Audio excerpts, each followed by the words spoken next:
hate this river. What's the trouble, Mrs. Ambrose? That thing's floated by again, Stephen. In with one tide, out with the other. Oh, I'm sick of it. Don't get upset, Mrs. Ambrose.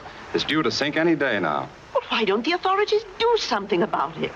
They know that the tides cause the same filth to wash back and forth. Back and forth. Oh, I tell you, I hate this river. It's people who should be blamed for the filth, not the river. The mail just arrived, Mr. Byrne. Oh, put it on the table, please.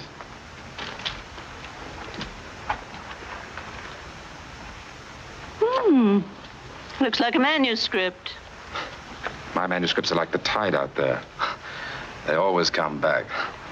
Maybe they wouldn't if you took my advice. Spice 'em up. Make 'em racy. That's what the public wants.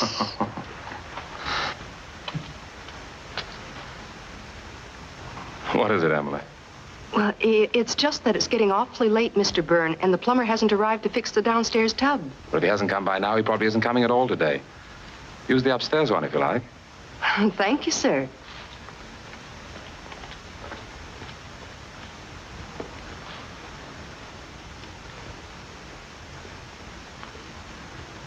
How does your wife like the new maid, Stephen? What? Very well, I think. Good.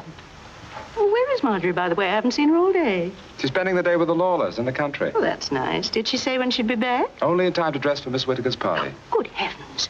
Why, I'd better go and finish my gardening so that I can start to get ready. I've still millions of things to do out here.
Emily. Oh, Mr. Byrne, it's you.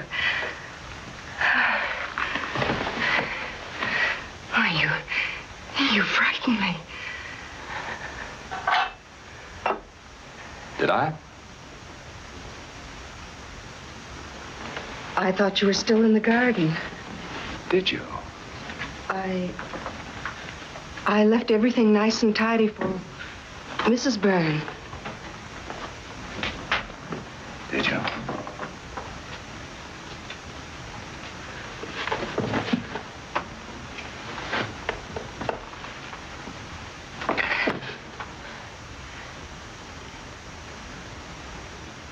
Mr. Byrne, please let me by. Of course.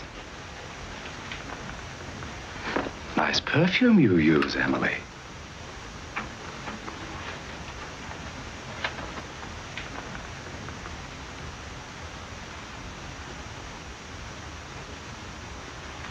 Oh, Mr. Byrne, you're hurting me. Emily.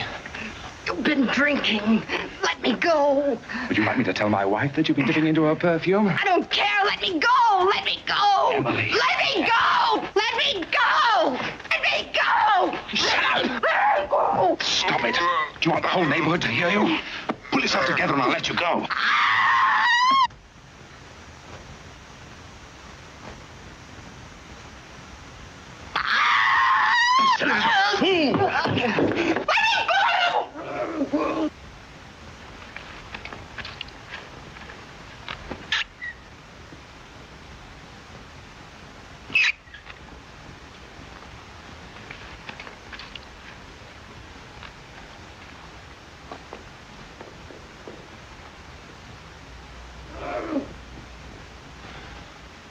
That's better.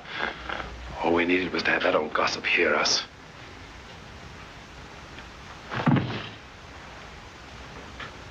Emily. Emily. Emily. Emily. Emily.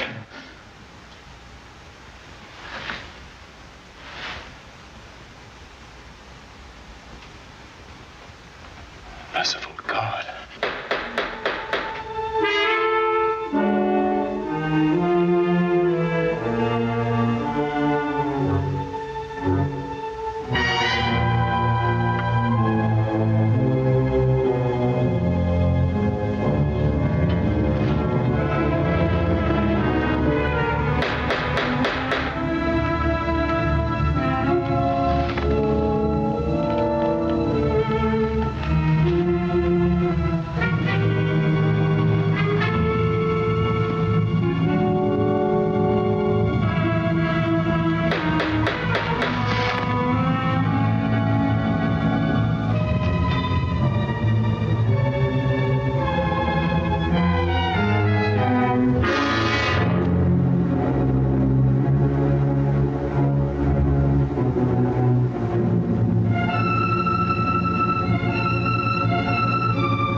Hello, Stephen. I tried the front door. Oh, John. Thank heaven it's you. Oh, what's happened? Well, there's been an accident. Marjorie? No, the new maid, Emily. She fell. Oh, look. No, Well, Stephen, what's the matter with you? Have you sent for a doctor? No, there's nothing anybody can do. She fell down the stairs. She hit her head. They'll blame me. Well, why should anybody blame you? Well, because I was playing the fool pretending I was going to kiss her. She got frightened and something happened. I don't know what exactly, but of course they'll blame me. Stephen, stop it. Let me look at her.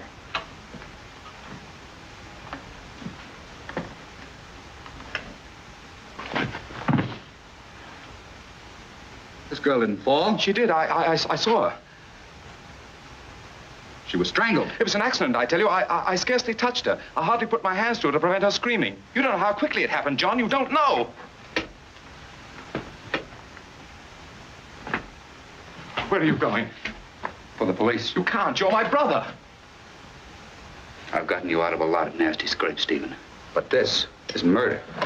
John, don't let me down. You've always helped me. You can't do that to your own brother. Please, you have to help me. Please, John, please.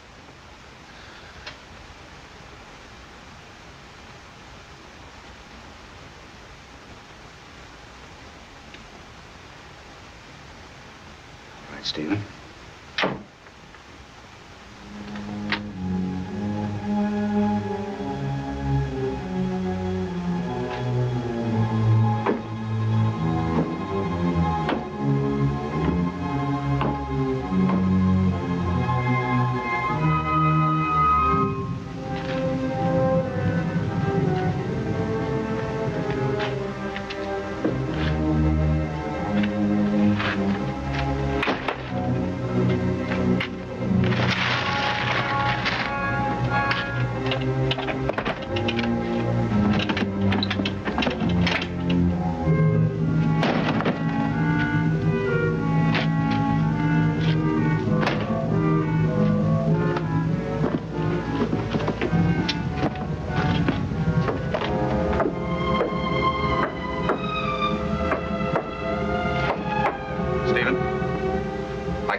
Listen to me.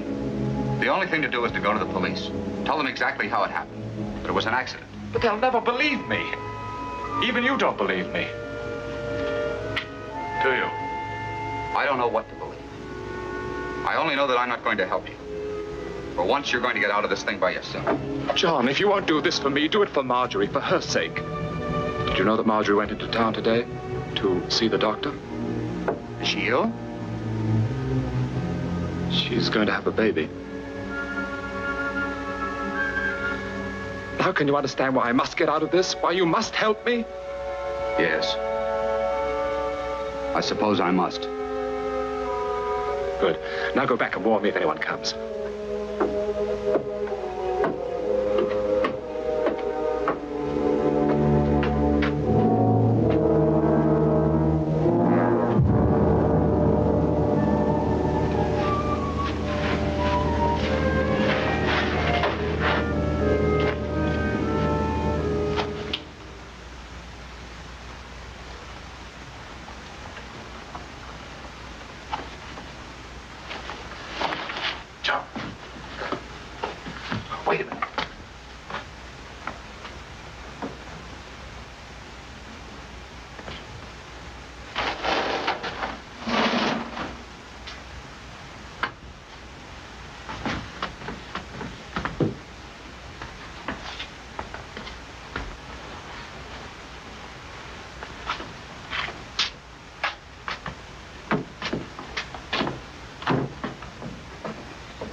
It'll soon be over, John. She'll soon be in the river, and it'll all be forgotten. Forgotten? Yes, I mean for the time being. We'll wait it and take it way out, where it'll stay sunk. Steve. Marjorie? Marjorie, is that you out there? No, it's me, Mrs. Ambrose. Oh, it's you, Stephen. Stay down, I'll get rid of her. Marjorie back here. No, not yet, Mrs. Ambrose. I wanted to ask her what she was going to wear tonight. I thought of my best black. But still and all, it's never very dressy at the Whitakers. Well, she'll be home before long, Mrs. Ambrose. My, she stayed late, didn't she? Well, of course, the Lawlers are always hard to get away from.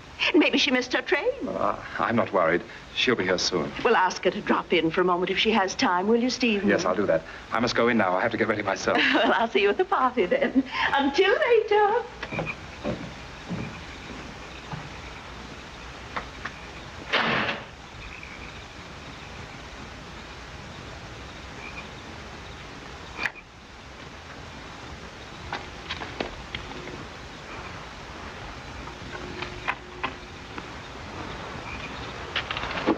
I thought the old hag would never leave. I thought you said Marjorie went to the doctor's today. She did. Mrs. Ambrose said she went to the Lawlers. She went both places. The Lawlers live in the country. If she went there, it means she spent the day... I tell you she went to the doctor's. Now stop quibbling and help. A scandal would ruin all of us. There are more people to be considered than this dead servant girl. You used to refer to her as Emily. John, don't be like that. Can't you understand how I feel? If I could undo what's happened, if I could go back. But I can't. I've got to think of Marjorie and my child. This has been a lesson to me. I know I've been foolish, but I'll change. I swear I will. John, Marjorie will be back any minute. All right, Stephen. All right. You've talked me into this, too. Just as you have 1,000 times before.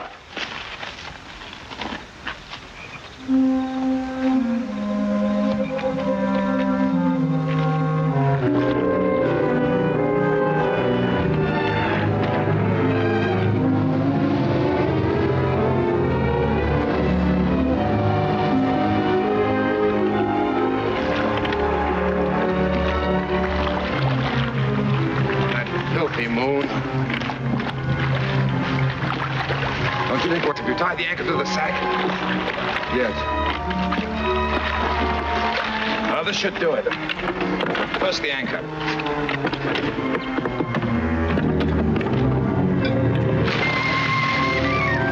All right, lift up.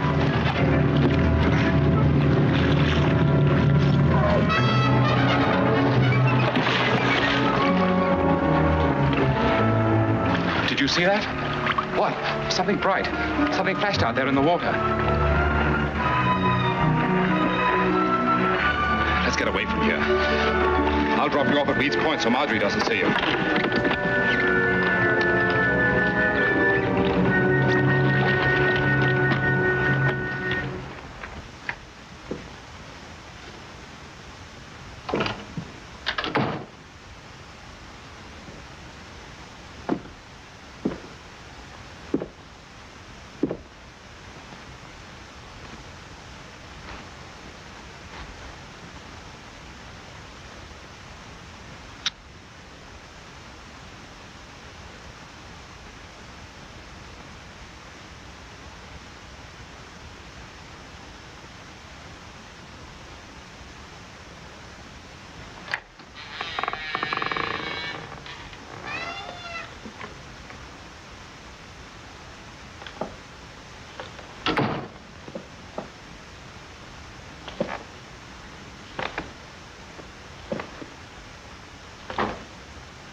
Stephen? Marjorie. Is that you, Stephen? Yes, Marjorie. You frightened me. Sorry, dear. I couldn't seem to find the light. Where have you been, dear? I, took the boat out. Well, do you know where Emily is? Emily? Yes, she's not in the house, and she promised to help me dress for the party. Oh, she said something about going for a walk. Oh, it's not like her. She knows it's Cook's day off, and I'm alone. She probably went off with a young man someplace and forgot the time. I can help you if you like. I could say that you're all thumbs today, but I won't. I'm not only doing my best, but I'm enjoying it. Oh, you're very sweet. Did you do much writing today? No. Why not? Oh, another script came back. I'm sorry, darling. Is that why you went boating? Yes, I suppose so. I should have been with you. Did you miss me? Very much.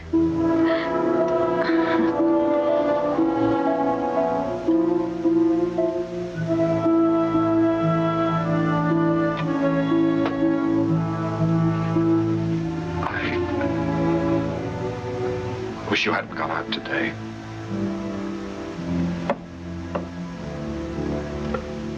Come on.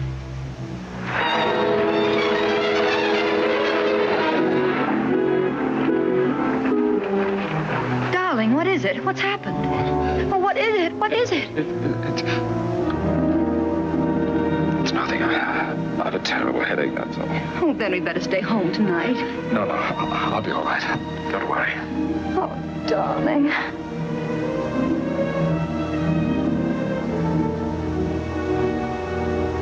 Grab the lady by the hair. Round the lady over there. Into the center with a 1, 2, 3, and round that gent from Tennessee. Oh, I can't anymore, Stephen. I'm exhausted. Go on, you're the liveliest of the bunch. Wonderful party, Mr. Whittaker. Circulate. 8 hands around. Stub your toe and you'll fall down. At last, my favorite part. How many times you said that this evening? 4, first time I've meant it. Circulate. 8 hands around. Stephen, you're wonderful. You inspire me, Effie. Stephen, you write us really nice things. Alaman laugh. Grand Island laugh. First you'll right, and then you'll laugh. To meet your partner and give her a swing and promenade all around the ring.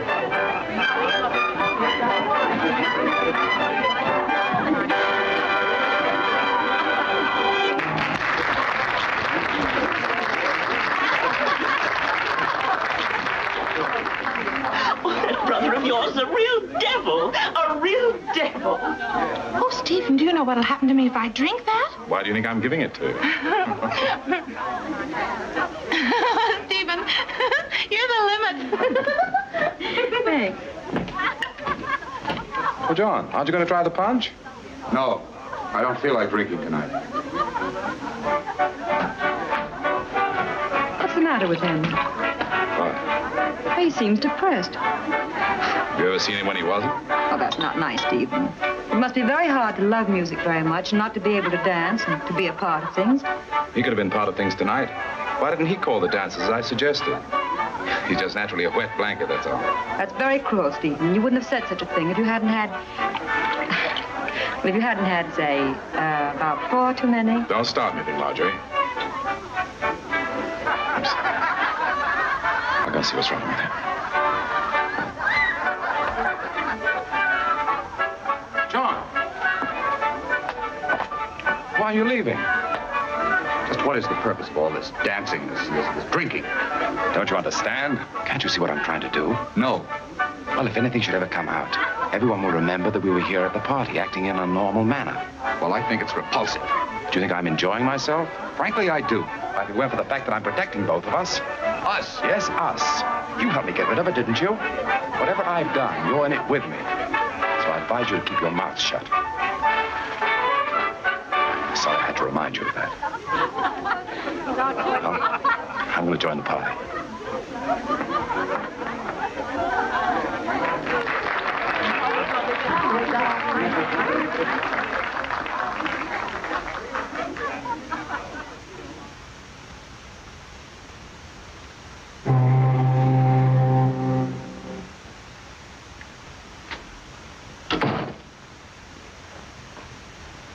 Is that you, Mrs. Byrne?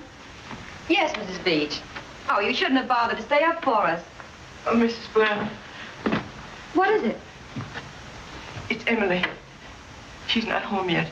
She's not. No. When I first got here, I thought maybe you'd sent her on an errand or something. She still isn't home. I'm afraid something's happened. She's probably with her parents. No, Mr. Byrne, she don't get on with them. Well, she would have told us if she was going to spend the night with them. The thing that puzzles me is that none of her dresses are missing. How do you know that, Mrs. Beach? She showed me her things when she first came to us, Mr. Byrne. She didn't have very much. Well, if none of her dresses are missing, she can't have gone far naked. Stephen! I'm not going to sit up and worry about a promiscuous servant girl who wants to make a night of it someplace. I'm going to bed.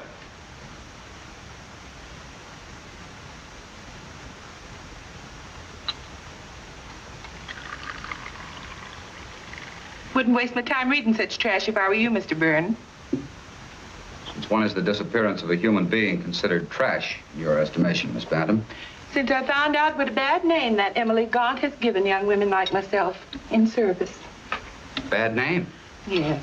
That Emily was a proper hussy, gadding about night after night. Young men's followers and heaven knows what all. There's no doubt but that she was out with one of her many sweethearts the night she disappeared. And she went further than she meant. But you make your own bed, you must lie on it. Would you like your eggs now? No, I don't care for any this morning. Now, Mr. Byrne, you haven't eaten proper all week. Miss Bantam, did you know Emily Gaunt? No. But I know them that did. Seems to me you speak with great authority about a person you never knew. Well, Miss Beach knew her, didn't she? I happened to be present the day after Emily disappeared when the cook was questioned. She didn't give the impression she believed Emily wasn't a decent girl. Yes, but Miss Beach just happened to overhear Mr. Stephen when Emily's parents came worrying around the other day. Wouldn't you like just one egg? Emily's parents came to see my brother? Yes, and he let him have it, he did. Said he never should have let her work in an honest house in the first place. That she was a thief and a good-for-nothing trollop. That's a lie! Good gracious, Mr. Byrne. Don't shout at me. It wasn't me that said it. It was your brother.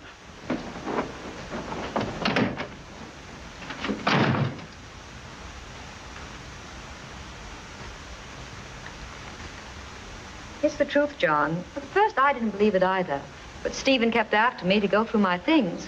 Oh, it was Stephen, then, who was first suspicious. Yes. Our whole outfit was missing. Hat, dress, shoes, everything. And only yesterday, I discovered that the opal earrings that Stephen had given me for my birthday were missing, too. Oh, but let's not talk about Emily anymore.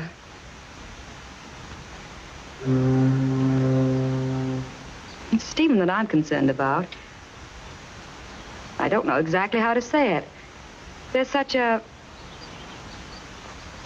peculiar look that comes over his face when he's talking about Emily.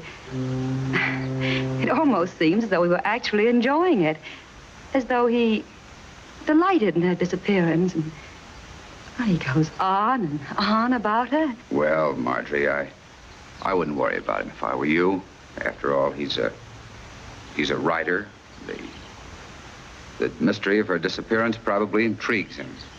Oh, probably you're right. And he fancies the whole thing is a great big melodrama with himself in the leading role.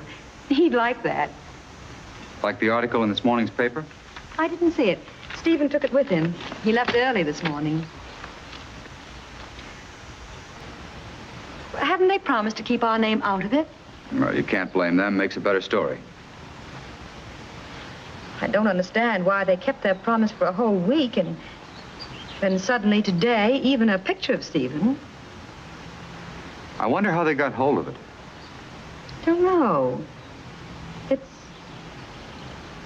Why, there's only one print of that picture that I know of.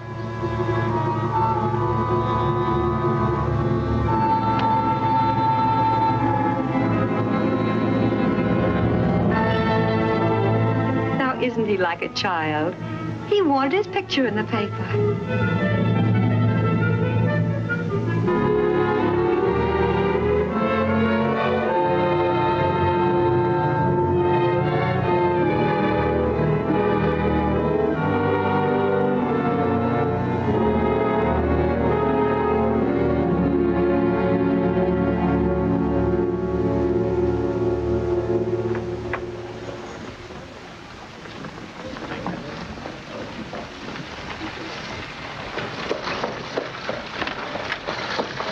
How do you do, Mr. Byrne? Mr. Miller? What do you think of the display? Very attractive. But it wasn't up when I passed yesterday. No, your brother called me last night and told me of the publicity he was expecting in the papers, and he wanted me to cash in on it. Thank you, dear boy. Oh, gee, I'd love to be a writer, too. Well, why don't you try, Effie? Your mother says you're very good at making things up. But some of your excuses are masterpieces of imagination. Don't you listen to this scoundrel. Imagination's not enough. Just the other day, I read in a magazine that a writer must write only about things he knows. If he puts down truthfully the things he's actually experienced, if they're exciting enough, he's bound to be very successful. That's very interesting, Mrs. Ambrose.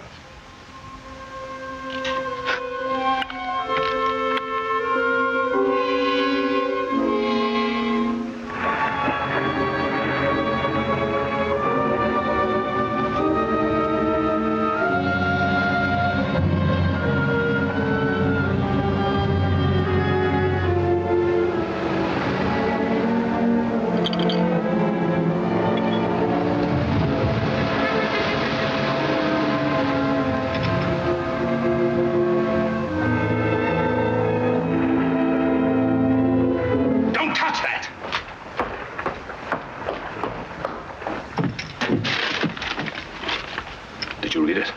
No, I only picked it up. What's the matter, Stephen? Nothing. It's not ready to be read, that's all. You've never minded my reading your things before. I've changed my ideas about a lot of things. I know. Just the other night when you went out by yourself. Don't nag. A writer needs to be alone to gather experiences. Can't you understand that? I wasn't nagging, Stephen.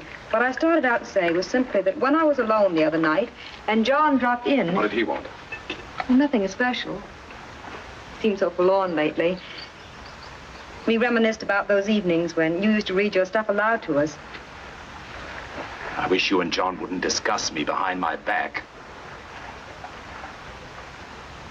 I'm not interested in what my brother has to say. He's a bookkeeper and will always be one. He'll never understand the problems of an artist. I was a fool to let you pick on me and criticize my writings. No one picked on you, Stephen. You asked us for our honest opinion and we gave it to you. Never mind. I didn't need anyone then, and I don't need anyone now. I'm doing very well on my own. You mean since Emily...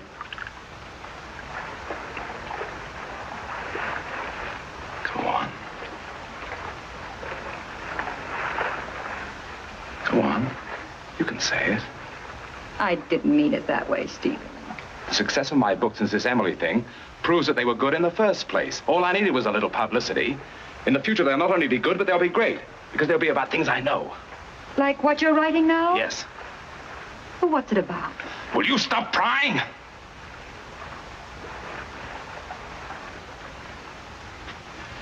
Let's have our tea. I wasn't crying, Stephen. I was only interested. And I don't care for any tea. Thank you.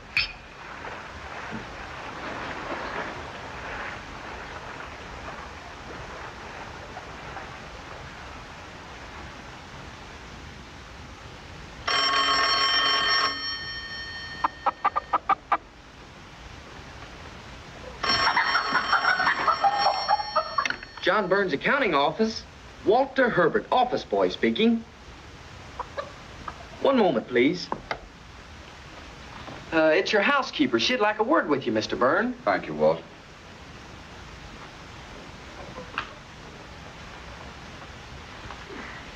Check these over, Elmer.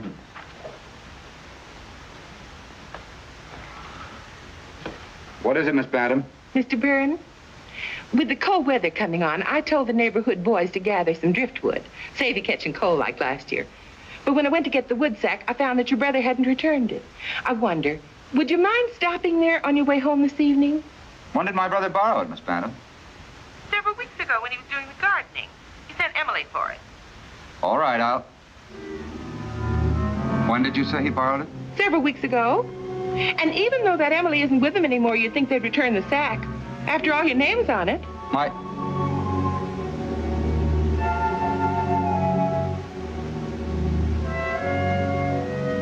My name is on it? Yes. I stenciled everything you own with India ink. I'll go for it if you're busy. No. I'll stop by for it, Miss Bantam.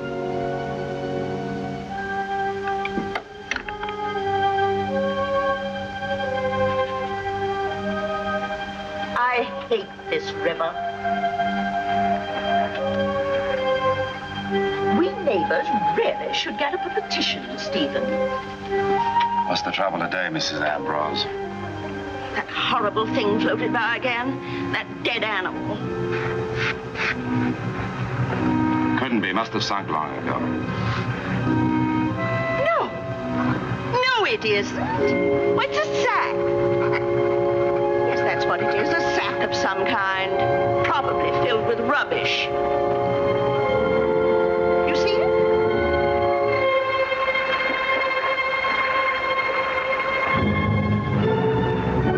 Well, I've other things to do besides standing out here. But I tell you, Stephen, you should write up a petition for us.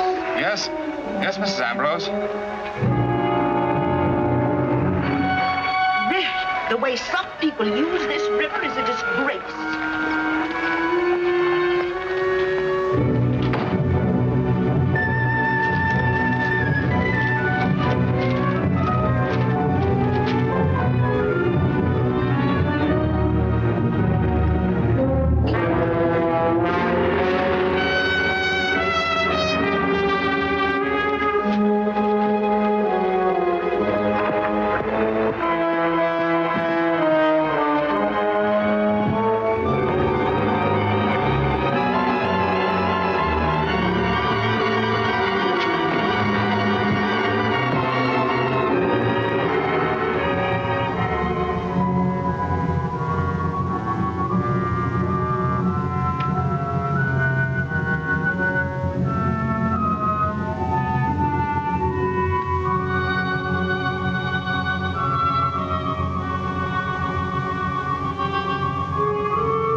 Plenty for your thoughts.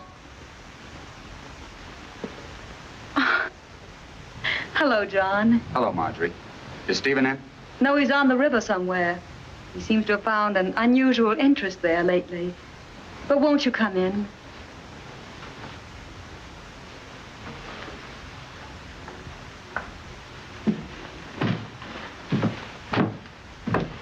I'm glad you've come, John. I need someone to talk to very badly. When I feel like this, there doesn't seem to be anyone else in the world like you. Do you mind? You know that I don't. You're nice, John. Very, very nice. Yes, like mint tea when you have a cold. Oh, no, John, like a friend. More than that. Stephen?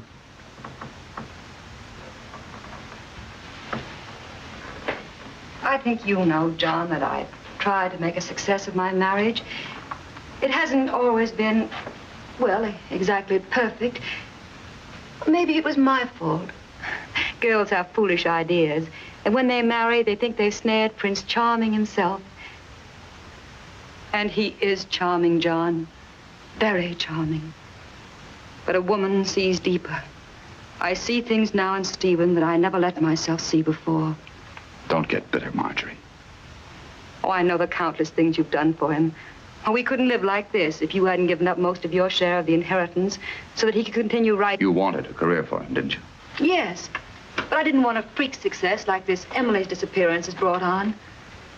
At first, I thought it was simply childish the way he capitalized on it. There's a limit, and it's become ghoulish. You should have heard him today. Did you quarrel? Yes, I hadn't wanted to tell you that. I'm beginning to wonder why he ever married me at all.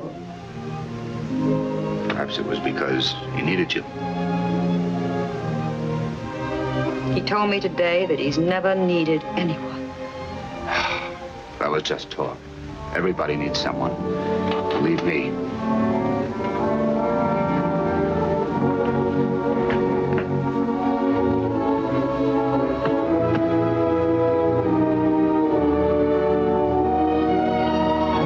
Are you lonely, John?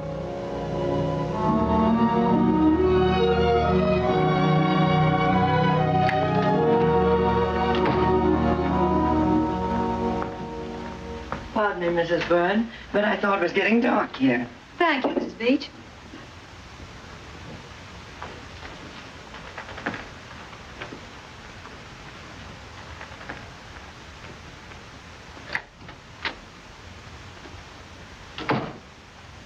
I'm sorry I said so much, John. It's unfair to talk about Stephen behind his back. But when you're worried, darkness does something to you. I understand, Marjorie. Perhaps you're not prepared to tell me yet, but since you are troubled, I'd like to tell you that I honestly think things are going to be better for you. Stephen's bound to change when the baby comes. The baby? Stephen told me. Stephen told you that I was going to have a baby? Yes. But it's not true. I wish that it were. Now, what on earth would make him want to tell you a thing like that? Maybe I misunderstood. Oh, don't go protecting him again, John. You must know why he lied to you.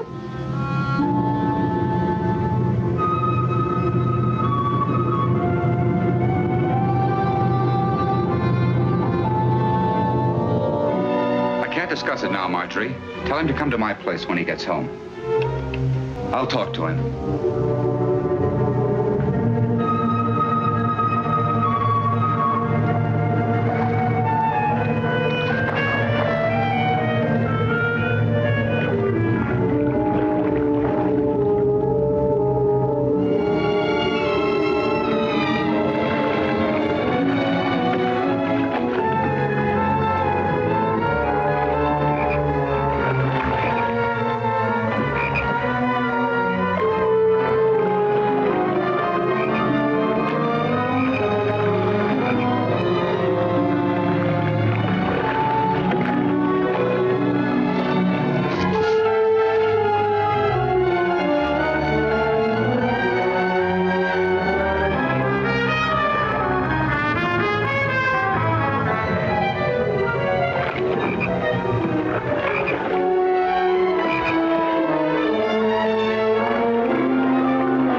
You didn't eat a bite.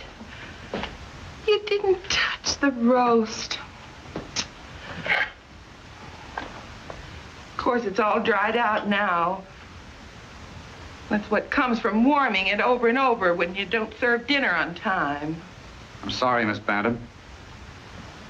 Sorry. Sorry. Being sorry won't help us spoil dinner.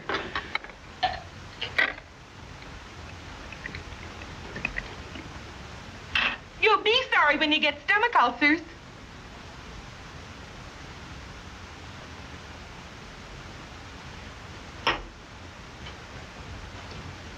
I know it's none of my business, Mr. Byrne, but you've been drinking a good deal lately.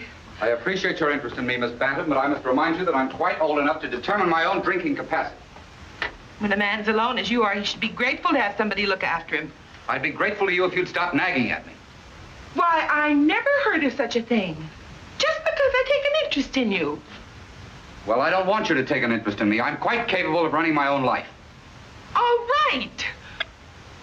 Seems like I can't do anything right anymore. You didn't bring the wood sack. No? But I told you the boys will be here in the morning to gather driftwood. What shall I tell them? I don't care what you tell them. Now, please leave me alone.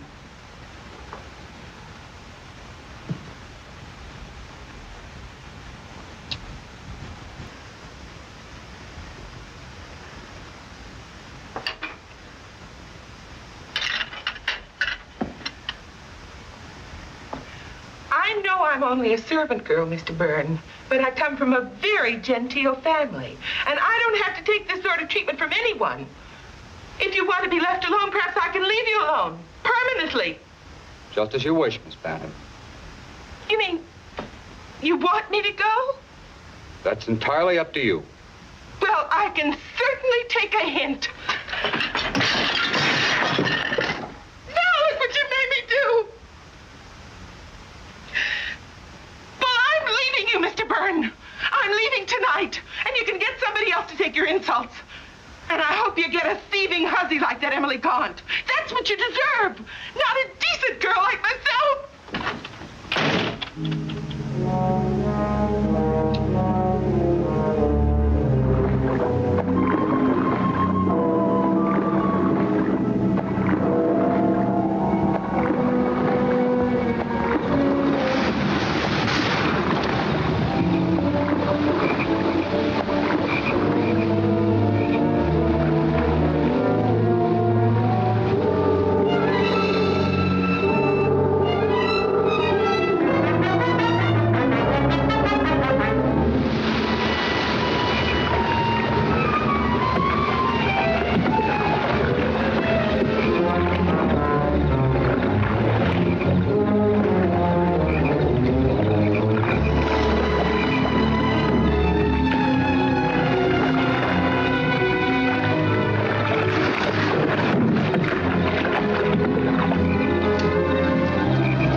up, John. It's come up. What are you talking about? Emily's come back. What? The wood sack. It's come up out of the river. I've been up all night. I chased it for 6 miles, but the tide was too fast and I couldn't find it. I almost had her once, but she got away. It's your fault. Why didn't you tie it securely? I was a fool to trust you. Be quiet. It'll be passing up and down the river until they find it. Up and down the river. It'll go on for weeks. The police will find it soon enough. Yes, but they won't know we did it. I mean, there are hundreds of sacks like it. They won't trace it to us, will they? No. Not to us. They'll trace it to me. To you? My name is on it.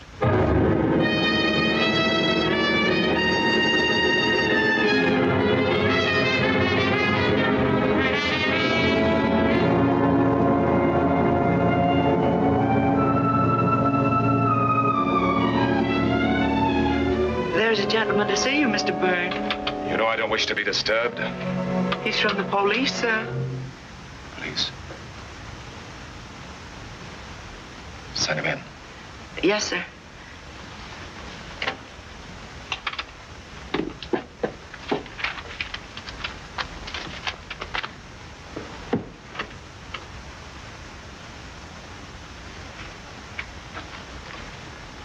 Just a moment, please.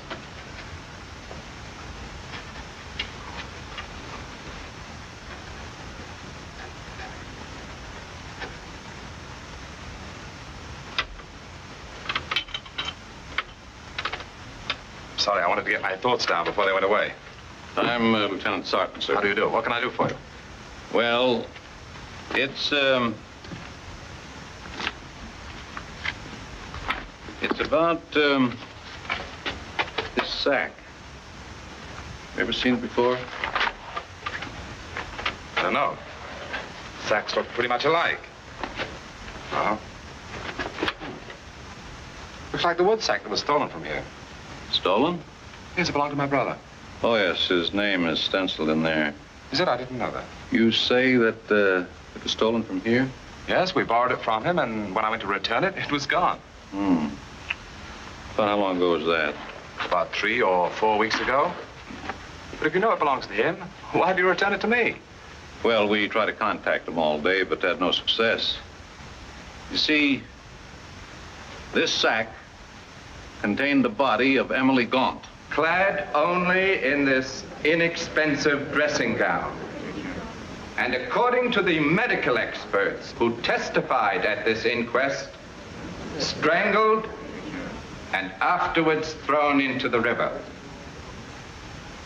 Now, when did you first discover that this dressing gown was missing?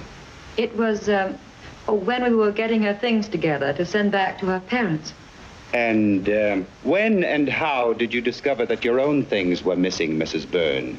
The morning after Emily failed to return. It was my husband who suggested that I go through my wardrobe. He insisted that inasmuch as none of Emily's dresses were missing, she might have gone out in some of my own things. And then we discovered that not only was my lace dress gone, but some of my best lingerie, an evening wrap, and a pair of silver slippers. Was there any other thing of value gone? Yes. Several days later, I found that a pair of opal earrings that my husband had given me for my birthday were missing too.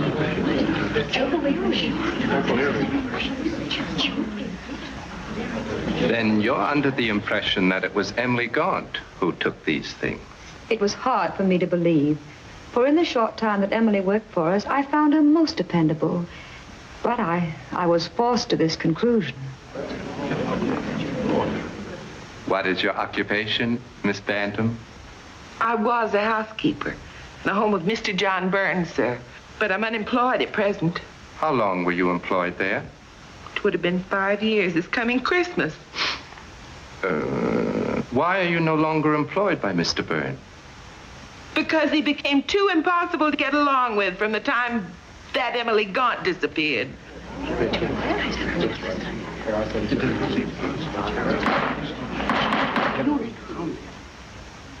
Please explain yourself, Miss Bantam. When Mr. Byrne became so irritable, I could scarcely speak to him and get a civil answer. In what manner would you say that he had changed? Well, Mr. Coroner, he was in the habit of eating a very hearty breakfast through all years I worked for him. But after that, Emily Gaunt disappeared.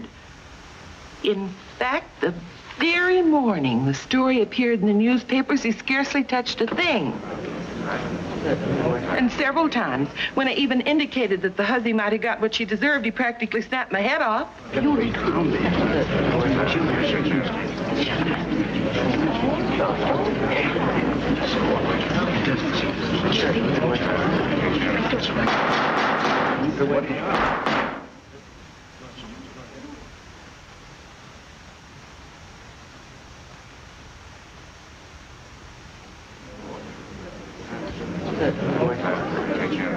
Miss Bantam, tell us what you know about this sack. It's Mr. John Burns, all right. I stenciled his name in it. The one that was borrowed by Mr. Stephen Byrne? Yes, Mr. Stephen was doing some gardening and needed an extra sack. Emily came for it. And to your knowledge, the sack was never returned? No, sir. But of course, it might have been returned without my knowledge.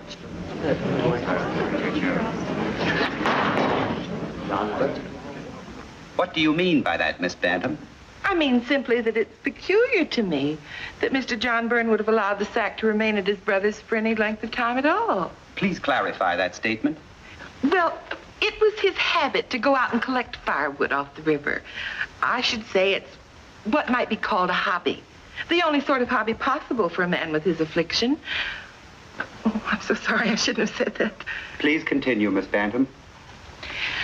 Well, recently, I called in some of the neighborhood boys to gather firewood. But when I went for the sack, I found that Mr. Stephen hadn't returned it yet. So I phoned Mr. John, and he agreed to pick it up. But when he got home, I reminded him that he hadn't. He was quite rude to me. Said he was perfectly capable of running his own household. He raised his voice to such an extent that I was quite nervous and upset. Then he dismissed me. And when did the scene occur between you, Miss Bantam? It was the night before Emily's body was found in the river. You've heard testimony that you borrowed the sack some time ago from your brother. Is that correct? It is. And to your knowledge, it was never returned to your brother. That is correct. Before I could return it, I found that someone had stolen it. And has your brother access to your home? He has. You mean he has a key to your home? No, Mr. Coroner. The back door's always open. Then there was nothing to prevent his coming to your home at a time when you were not there and taking what was rightfully his. No, nothing to prevent it, but in this case, I don't think it's probable. By the way, Mr. Byrne, it may have helped this case if you'd reported that the sack had been stolen from your home. I didn't think the loss of an old sack worth troubling the police about. But why didn't you report the theft of the more valuable things either? The opal earrings, for example. Opal earrings? Because I didn't wish to cause Emily's parents further concern. Besides, my wife and I felt that eventually poor Emily would return and the articles would be recovered. Now tell me, Mr. Byrne, when was the last time you used this sack for gathering wood? Some weeks ago. It's hard to say. Oh, could it have been about 3 weeks ago? What you mean is, about the time that Emily Gaunt disappeared? I must ask you not to mind what I mean, Mr. Byrne. Would you say it was 4, perhaps? I couldn't be sure. Then would you say it was near the time that Emily Gaunt disappeared? I couldn't be sure. The collection of firewood, unlike a marriage or a birthday, is not a festive moment in my life. I don't remember. But you do remember the testimony that the sack was stolen from your brother? Will you kindly give an oral answer to the questions asked at this inquest? I do. Does it not strike you as being rather odd that a thief would bother to take an object of such little value? I wouldn't know. Or that a girl, if we concede for a moment that Emily Gaunt took it, do you think she would have taken such a sack with her to some mysterious rendezvous? I'm not here to answer riddles. No, I shouldn't think you were. Mr. Byrne, I will be more direct then. Did you know the deceased Emily Gaunt intimately?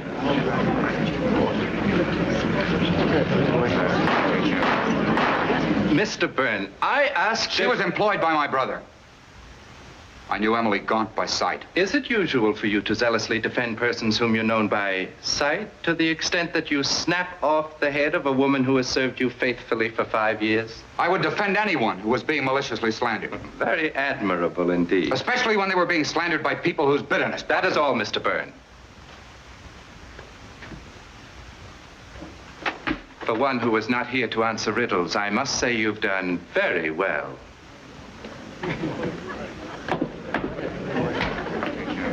Mr. Coroner, Mr. John Byrne was the last of the witnesses for this inquest. I have a few things I'd like to say, if anyone will let me. If they pertain to this inquest, by all means, Mrs. Ambrose. Well, I can't sit here any longer, listening to all these insinuations against a boy who couldn't possibly harm a fly. It's ridiculous, preposterous. It's downright silly, that's what it is. Mrs. Ambrose, will you kindly control your temper and give us a more coherent reason for your impatience with this inquest? Now, Harry, I'm not trying to take advantage of our friendship, but I've known these Byrne boys since they were lads, and John's only fault is that he works too hard and never thinks evil of anyone. And as for this silly old maid, it's plain as the nose on your face she's in love with him, and imagined heaven knows what about him. And when an old maid's in love, heaven protect the object of her affections if that love goes unrequited.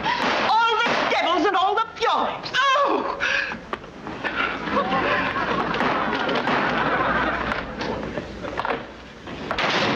And if there's anyone else who wants to know anything about himself, just let me know.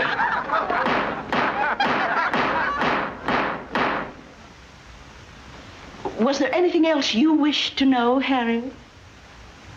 That will be all, Mrs. Ambrose.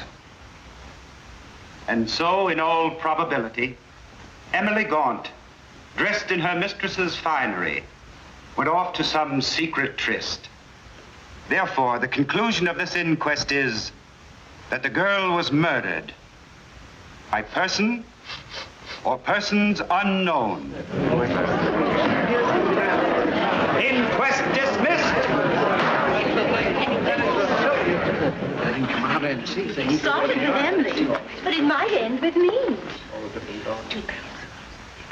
Here he comes now.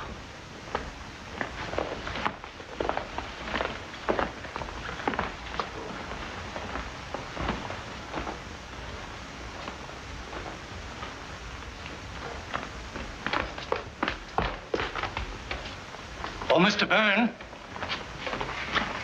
Mr. Byrne. Yes? No, not you, Mr. Stephen Byrne. Me? Yes, they'd like to see you inside a moment. Certainly. You go on. I won't be long.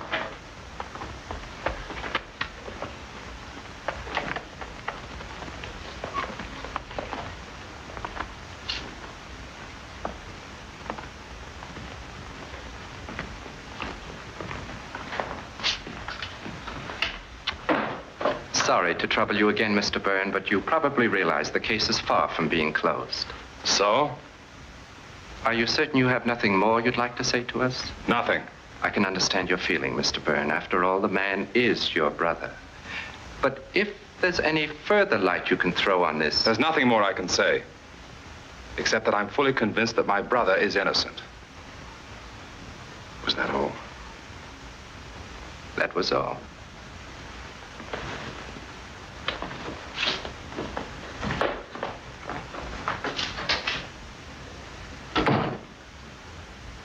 foolish to call him back.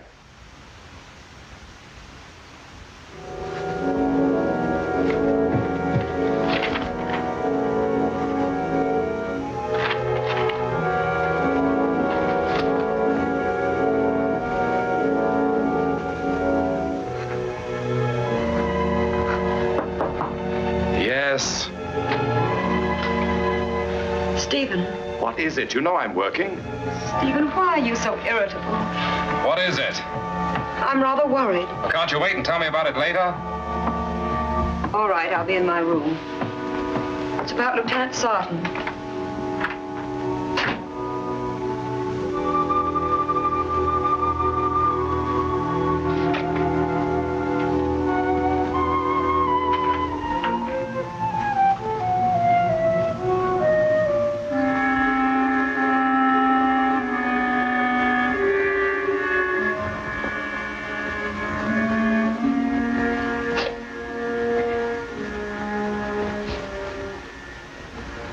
I'm sorry I snapped at you.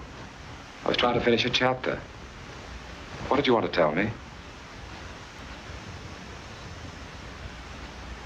Well, it's in these last weeks, since the inquest, I seem to run into that detective all the time. And just a little while ago at the market, too. And he always looks at me as though he thinks I know something I haven't told about Emily. Has he ever asked you any questions? No, but last night, after you'd gone out, I decided to go over to Mrs. Ambrose's, and I saw someone across the street. It looked like him. And I almost had the feeling that he'd been watching the house. How long was he there? I don't know. When I got back, he was gone.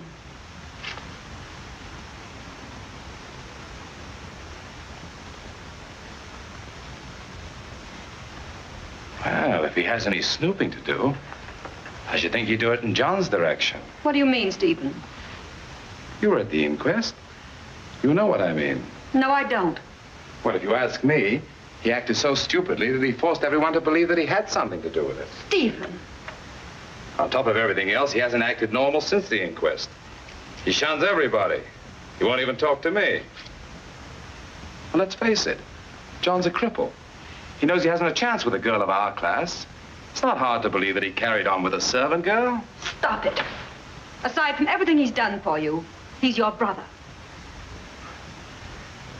There's a limit to this business of being brothers, Marjorie. Oh, Stephen, you're insane. You're very fond of him, aren't you? You know that. Are you in love with him? How long has this been going on? You don't think I haven't been aware of it? You have a filthy mind.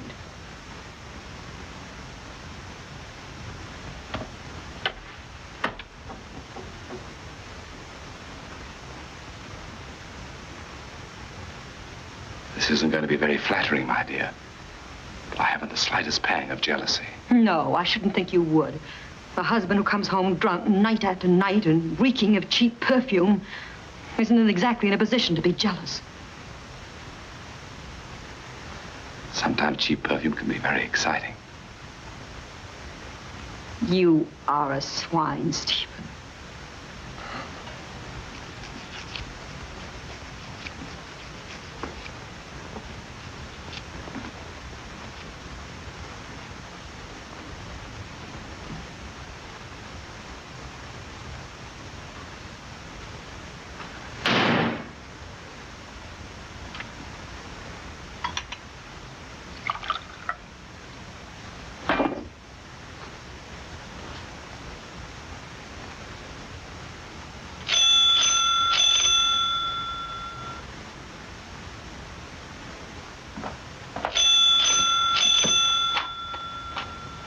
Marjorie.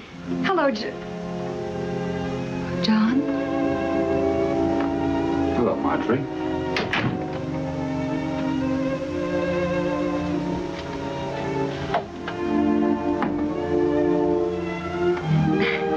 met your office boy on his way over here. I told him I'd bring these up for him. Thank you. I've been here so many times, John. And to the office, too. But you were never in. I know.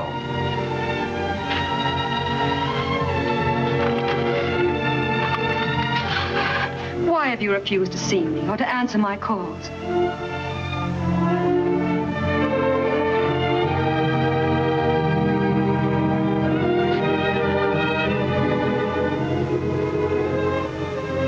Haven't you found a housekeeper yet? There seems to be an extreme shortage of domestic help at present. Why, that's not true. Only yesterday, Mrs. Beach was telling me... It's true in the case of Mr. John Byrne. Even the children know that I killed Emily Gaunt.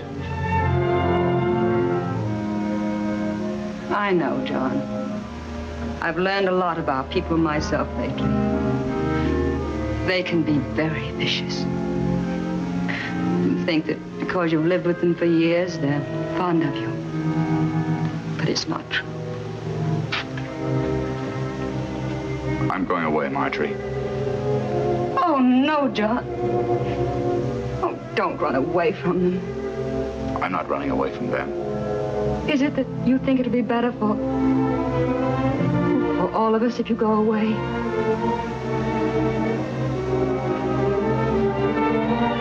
I've got to be sensible.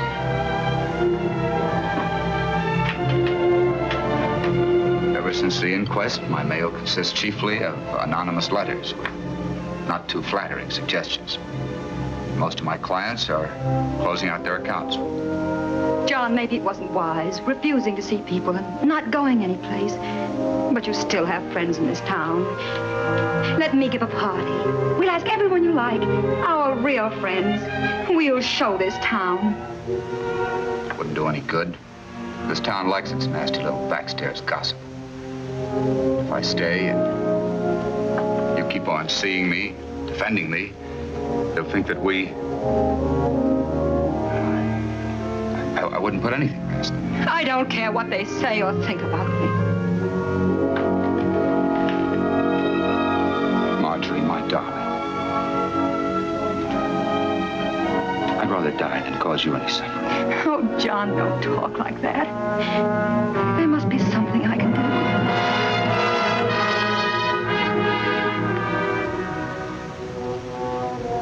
No. The only thing to do is to go away. I've thought it out very clearly. John, then promise me one thing. Before you do anything, before you make any decisions, let me know. I promise.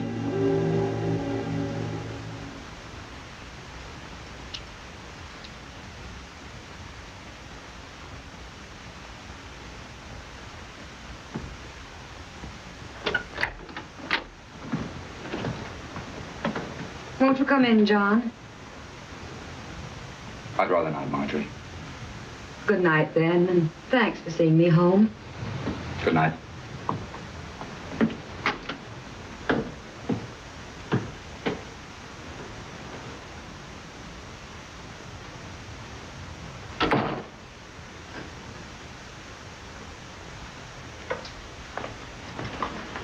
Stephen. Stephen, it's about John. I'm not interested. Stephen, please, he's desperate. I'm afraid he's going to harm himself in some way. Don't be dramatic. He as much as told me so tonight. He said he'd rather be dead than go on the way things have been going.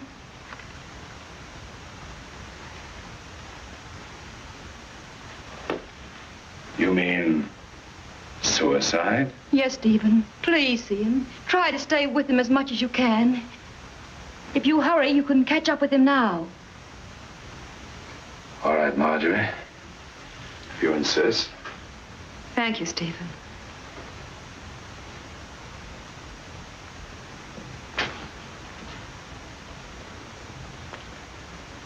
Oh, I almost forgot.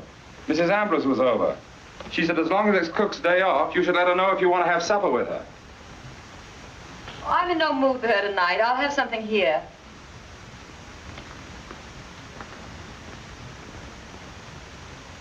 Well, you better tell her now before she goes to any trouble. You know how sensitive she is. Yes, I guess you're right.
Stephen. Yes, John? What are you doing here? Marjorie was very worried. She sent me to look for you. Lucky I found you, isn't it? What do you mean? Well, you might have,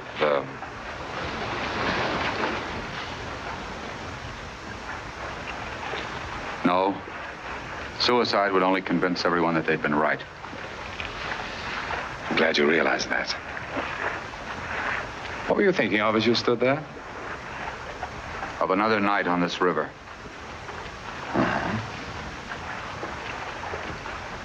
You know, John, in spite of everything that's happened,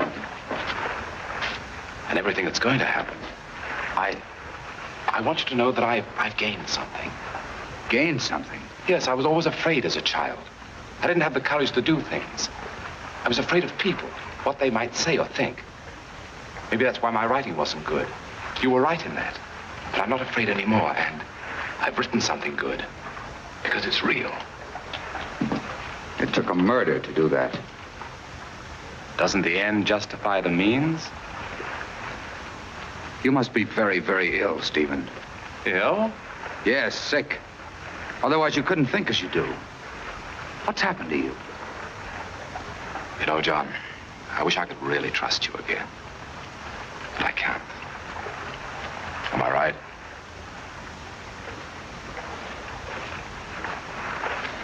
Suppose a policeman were to come up to us here right now.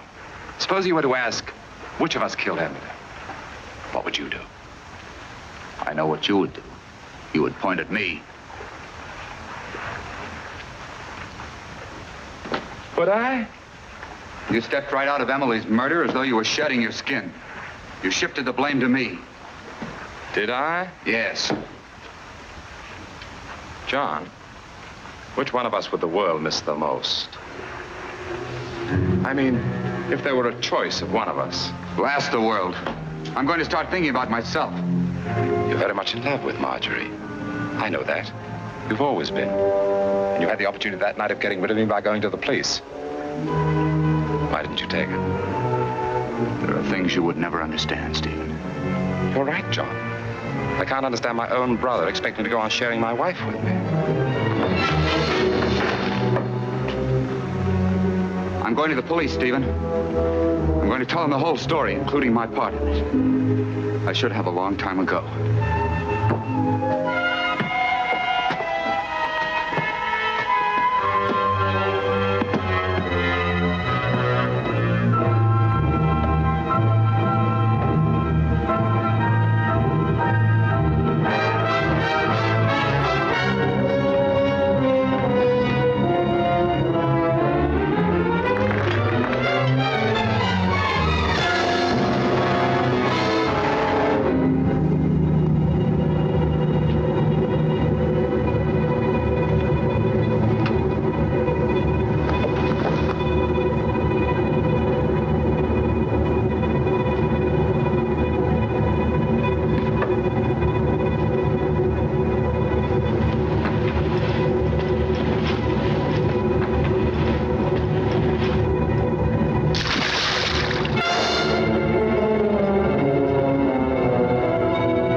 How many times have I told you to keep away from my desk?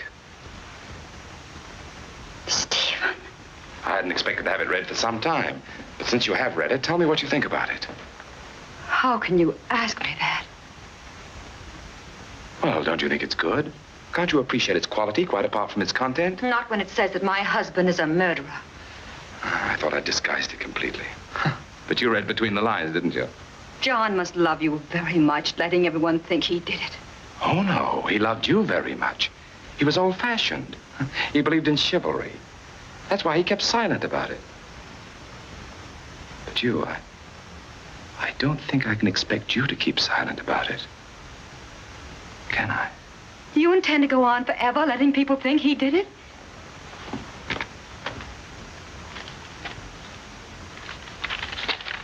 If John disappeared tonight, if something should have happened to him, let's say he drowned himself in the river, that would solve everything, wouldn't it?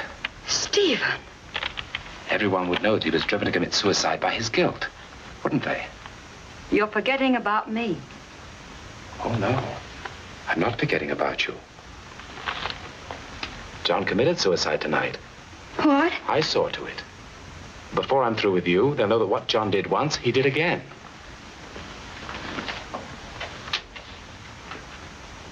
Stephen, you're insane. Am I?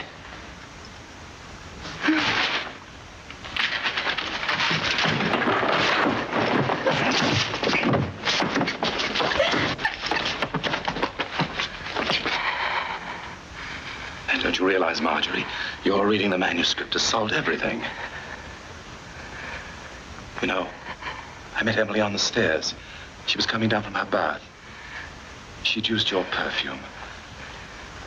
She looked rather pretty, and I wanted to kiss her. But she got frightened and screamed. I had to stop her screaming. I didn't mean to kill her. I hardly touched her. I didn't realize how easy it would be. So very easy.